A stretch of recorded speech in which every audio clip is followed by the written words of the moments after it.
Hello everyone! Welcome back sa aking YouTube channel.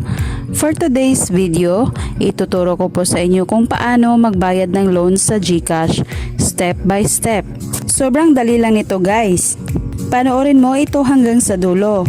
At guys, please subscribe sa aking YouTube channel and hit the bell button for more updates. Step 1. Hanapin ang inyong GCash app at itap ito. Hintayin ito at pagkatapos ilagay ang iyong MPIN. So ayan, makikita mo na yung home ng GCash mo. Makikita mo dito na meron akong balance. Siguraduhin mong meron kang balance bago ka magbayad. Step 2. Makikita mo dito sa baba itong borrow. Itap lang ito.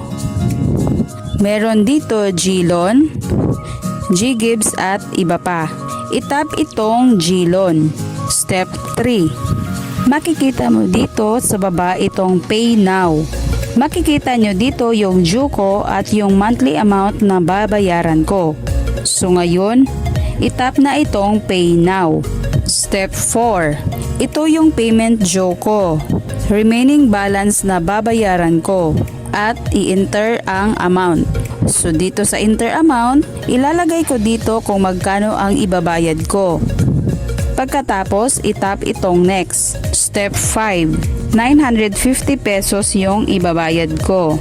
So itap itong pay PHP 950. So ayan, nakabayad na tayo.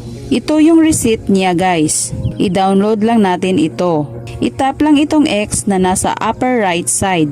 Makikita nyo dito yung history na nakabayad na talaga ako at nakunan din yung balance ko. Ganun lang po siya kadali guys. Dito na lang po tayo. Sana natulungan ko kayo. God bless you everyone.